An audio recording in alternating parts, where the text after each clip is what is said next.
Okay, welcome everybody. We're only testing now to make sure if it's loud enough and clear enough. And I'm told to just keep on talking. And we want feedback to know if it's coming Yes, clearly. yes. Eileen, are you there? Eileen Cutler is our guide from upstate New York. Ken says it's perfect. Perfect. So we have our sound. So I could say welcome everybody. Well, we're a couple of minutes before 7 o'clock. Okay. Eileen Cutler says, looks good, I'm here. Wonderful. And Ken says, perfect. Perfect. We got a good production team. Joni's become an expert. I'm keeping my day job. Yes. You know, this has become an emotional journey for me, even though we haven't begun yet. Let me just say it. For me, this is a world I never thought I would understand. And suddenly, my life centers around it. Fran Rosenberg is watching, and Johnny Santana says you sound great. Great. Maybe someday both of you and everybody else will be able to meet in person. You would have so many stories of your own lives. Janine says, hi, Hedy, love you. And Hi, Eileen Janine. says that brilliant Joni, multi-talented you are. And Joe Tripp says, hello, Hedy and Joni, sound and pick is really great. Okay. So you've got your friends on. It's not just that I love you guys, but I carry you in me. Now that everything is virtual and I can't hug you, make believe I am. And Eileen likes the inlaid wall behind you. Yes. A beautiful cabinet. Yes. And Mary Lou Bilgray de Rodriguez is watching, and so is Julie Williams. Don't be so fast. Say the second name again. Mary Lou Okay. and Julie Williams. Okay, thank you. I'm going to ask for advice from all of you of how to deal with this. You start in 1 minute Okay. to be on. Then I'll wait. And then I'll tell them. Because I don't want these things to float into the air. How can we catch all of you and make you permanent? So you're able to look at the comments Yes. while you're looking at it again. So the comments are there. Yeah, but only if Joni or Jessie or Ken is there to translate for me, because I can't find them on my own. But that's true of your show also. Yes. Lauren Raff is watching. Who? Lauren Raff. Hi. And I think I have 2 different times. I'm going to use the one on your cell phone. Yes. You know what? Okay. Yes. So we are live. Go for it, Mama. Really welcome, all of you. I've grown so attached to you. And I've known you before cell phones and Facebook. And some of you I haven't. And I feel so involved with all of you. So very close. Let's begin. Carl Rossby is watching. Hi. Okay. Wait, spell that last name. Rossby. Carl. Yes. Hi, Carl. Okay, let me be serious. And he says hi from Mitch and Dan. Thank you. Okay. Well, first of all, let's talk about Jonah Schimmel, okay? I love that building. And I remember going there constantly to eat. And shall we show it? It is on the wall, on my wall. I'll bring it up from your iPad. Okay. So there it is. And take time and look at the lady, an elderly woman in front, and in back with her is a very tall man, a young one. He's not young anymore. Compared to me, he is. Okay? When I first did Jonas Schimmel, I used to keep on going there because the waiters were old and they were comfortable and they were kind and they weren't hurried. And when I started to paint the people there, I met so many people who looked like the neighborhood, but they didn't look like the building, until I met the two in front. The woman with the brownish dress, the old elderly woman, and the young man that I spoke about. They didn't belong there. I moved them there because they showed what I think of the building. History.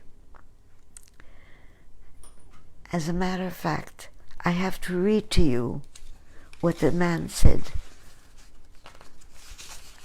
I have it right here, but I have to put my glasses on.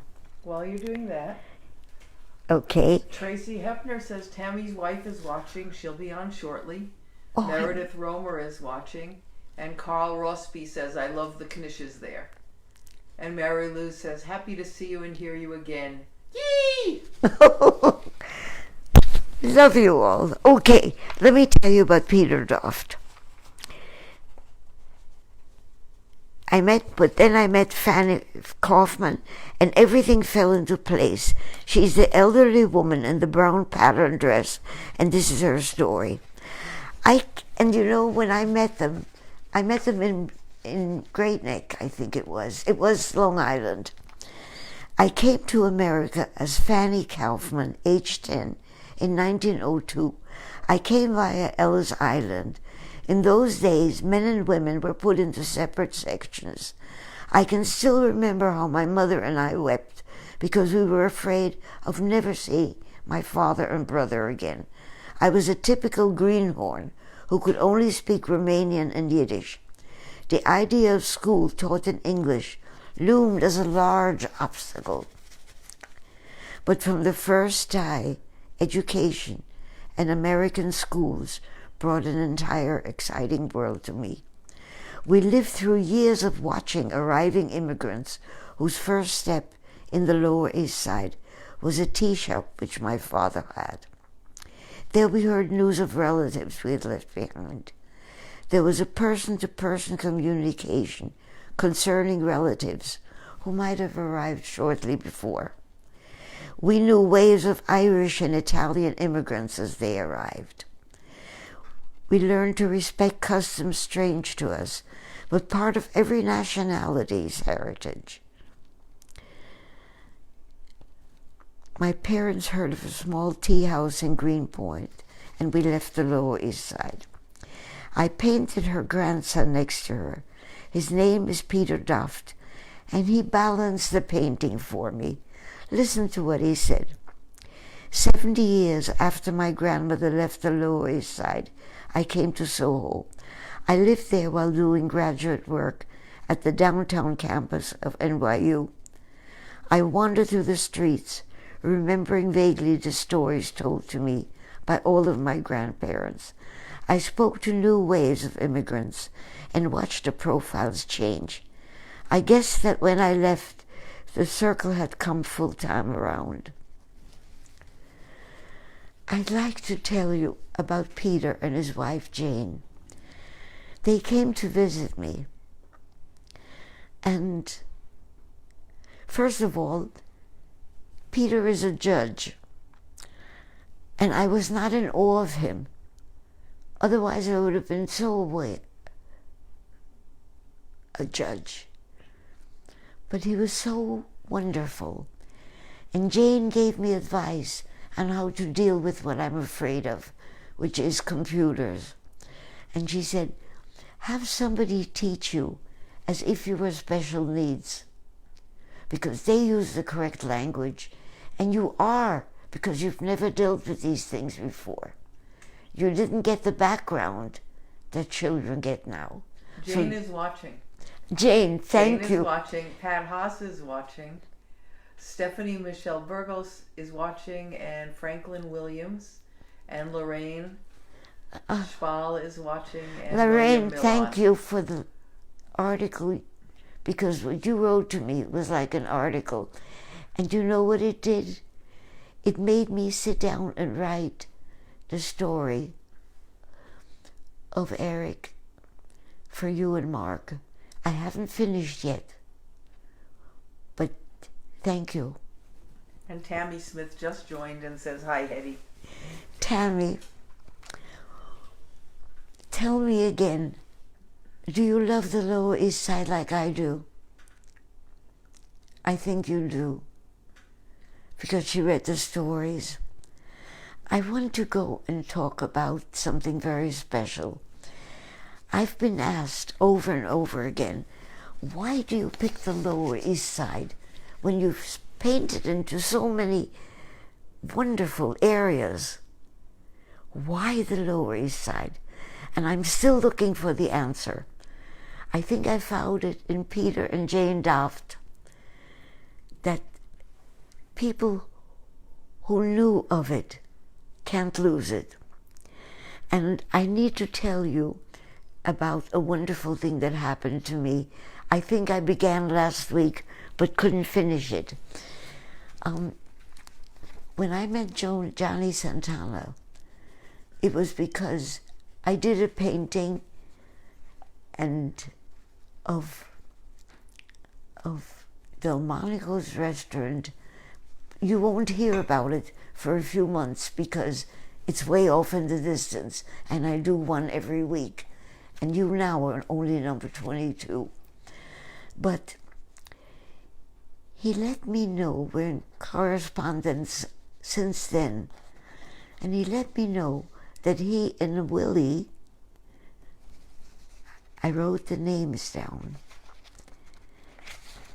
are doing, Willie Milan, are doing a website of the Lower East Side, and could I join in on it? And of course I would love to, but I want something from them, because Willie was talking about his mother who ran a grocery store in the poor sections, the sections which I painted, which might be gone now. And I would like him to write some of the stories and have me print them out and use them, because they don't know the Lower East Side, which made people be friends. Because, and this was written to me by a man from Vienna, Herbert, and he wrote what happened during the war, that if somebody had extra coal, they would give it to a neighbor. And that's what the Lower East Side was. And if poverty brings that about, why can't wealth? Why can't we give, even though we have more than we need? Thank you, Deirdre and Mike. What I'm going to be doing, there is a soup kitchen here where I live, and I don't use big pots anymore. The time when we had a large family coming to eat and cook corn and things in big pots is gone. You don't cook anymore at all. I don't. I stopped cooking. My Joni and my Ken, my two kids, love to cook, and they're excellent cooks. So I don't need to. So I think I'm going to donate all my big pots and pans to our soup kitchen, because that's what you both told me I should do. Okay? Also, I can't reach up and down anymore, so I'll liberate a few spaces. Okay? So before you get started, Lorraine says, Hedy, you never cease to amaze me and you look stunning with the new COVID hair length. And Frances Kaufman-Doft is watching. And Arlene Gudowitz Plain says, hi, Hedy, great seeing you. And Elena Taylor says you look lovely in pink. Oh, and that photograph of you with my wonderful, what do I call her? Since she's your child, in a sense she's mine too, because I knew you before. And that photograph is just so special. Thank you. Michelle Koshka says good morning, good evening to the two of us. Michelle, I did not yet draw you with the mask on, so you're going to have to come to me, and I think I should do something with the mask drawings. Sooner or later I'll give them to everybody, but until then I didn't even do yours yet, okay? And Frances Doft says, Elliot Doft says hello and sends a hug. Elliot Doft? Elliot.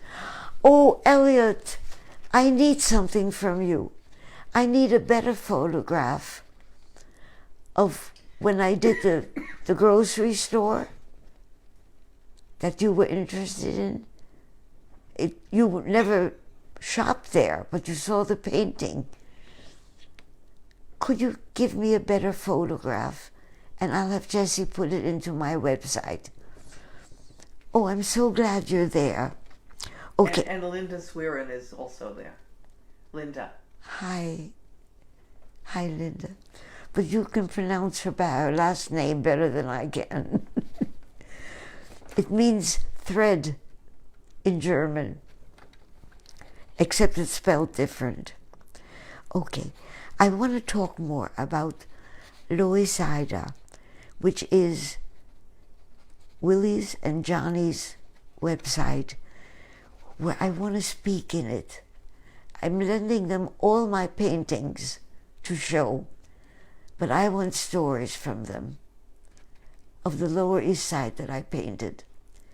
Because even if the Lower East Side that I painted is now old glass and modern buildings,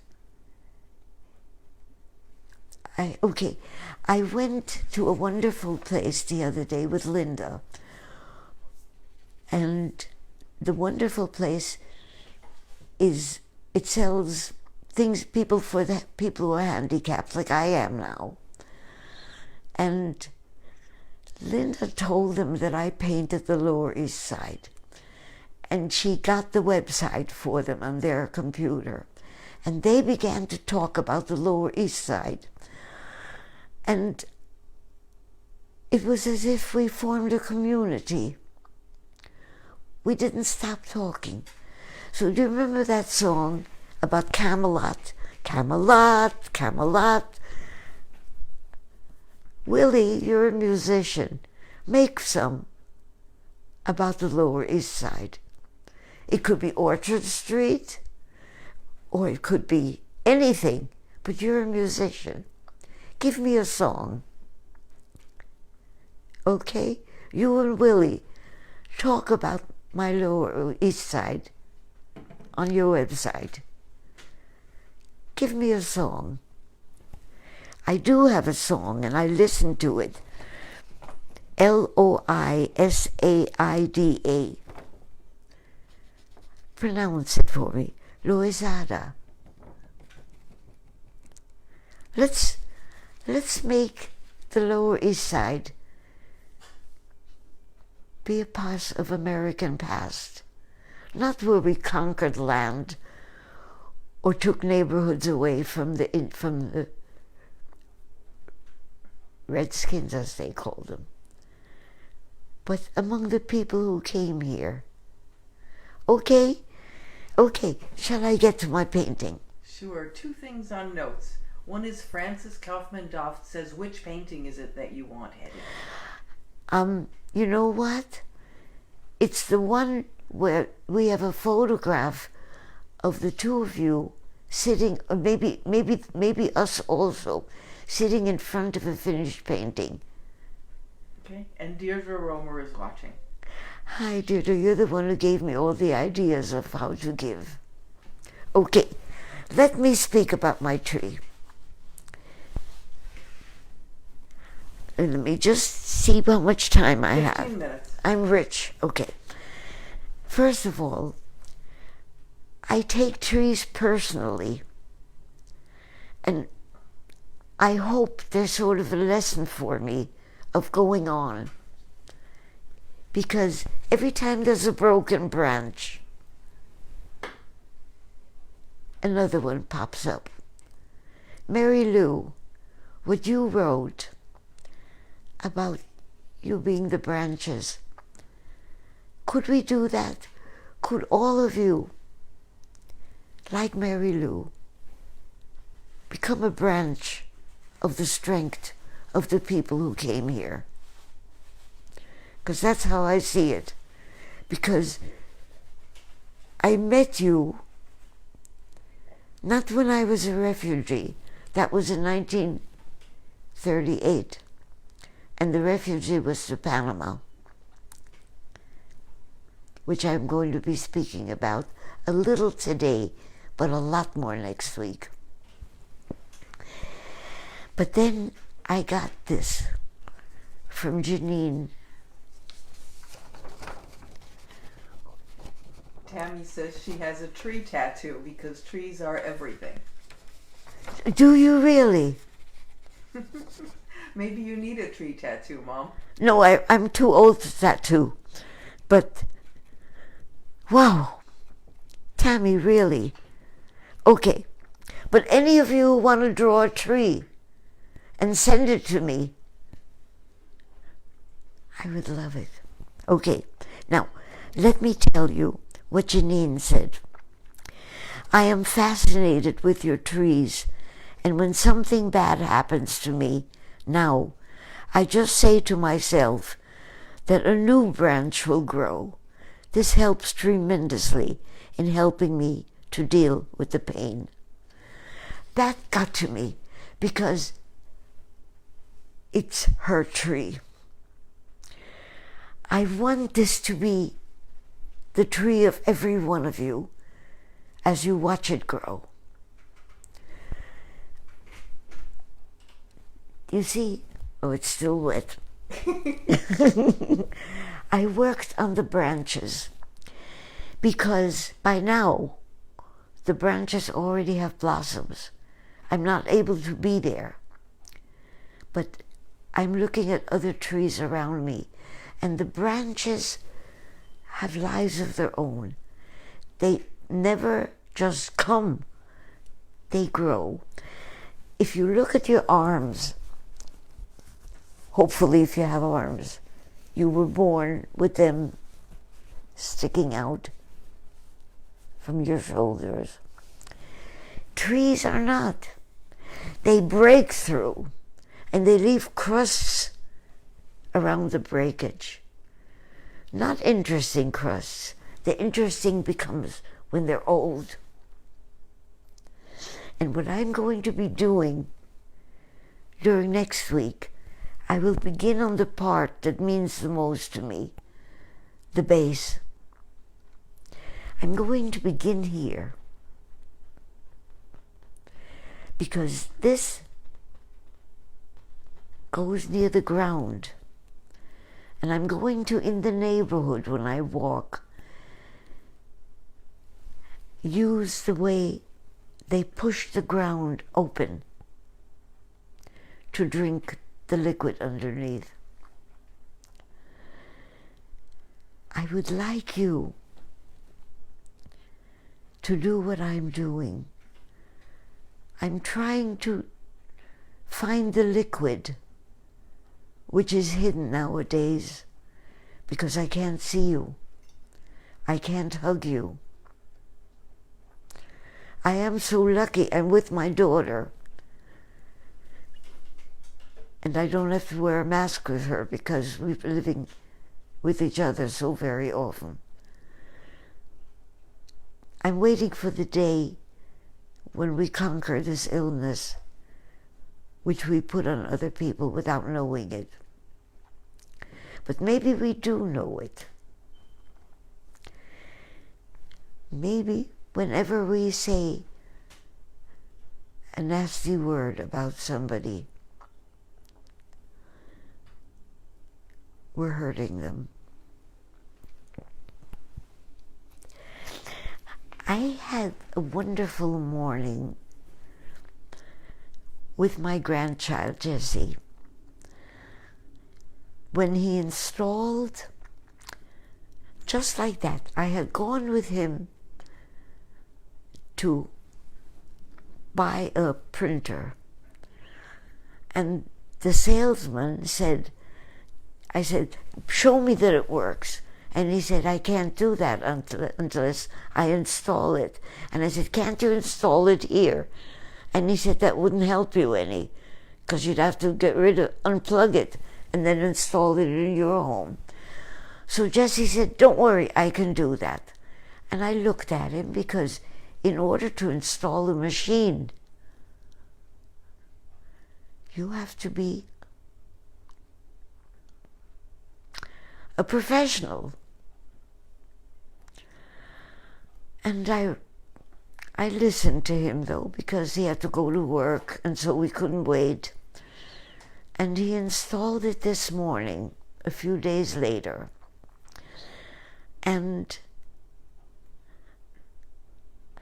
he opened that huge box, and he took out 50 million parts, all kinds of little parts and big parts and in-between parts, and he put it together. And then he said, sit down, Grandma, and try. And it printed. And I looked at him and I thought, when I began my first home, when Eric and I married, we had a telephone, a stove, a sink, a stove, had an oven in it. And we had a toaster, and that was it. Those days are gone. How do all of you cope with all the little gadgets? I don't know. But maybe if you lose one, you're lost. I've heard people say, if I lose my telephone, I can't find anything anymore. I didn't understand, because I didn't carry a cell phone. I still have problems with cell phones, because I keep forgetting to hang up. You have to hang up. And I remember that after somebody else starts talking to me, and then I can't get back to the first one, and then I lose everybody. So, Mary, remember when you taught me?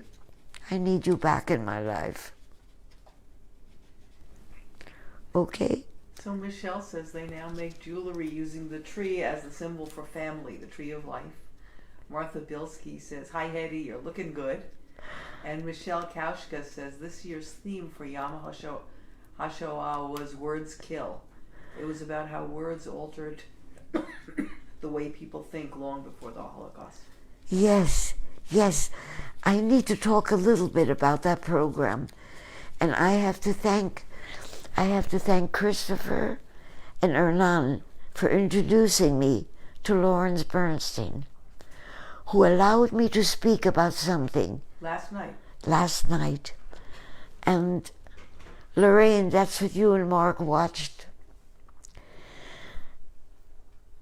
I need to tell you what that night meant to me, because I could speak of the people who saved me during the Holocaust. And I would like once on Facebook to tell that story. I did on Dr. Joe's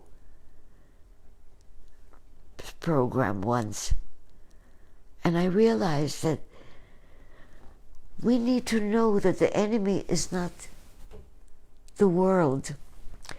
As Pogo once said, I have met the enemy and they is us. The us are the ones who group people in order to speak against them, not for them, against them. And my program has really always been about that. I have 5 minutes left. Is there anything that you would like to say? Because I still want to ask you what Kenny told me to ask. Write to me. Instead of just saying hello, write to me about something that means a lot to you. Maybe a place like my Lower East Side. Or maybe a place that means a lot to you. But I would like you to speak to each other. I don't want this to be a program where I speak to you and you give me comments. I want you to speak about yourself. Those of you whom I've never met, especially. Okay? So a couple of comments. Michelle said, technology has become natural for the younger generation like Jesse.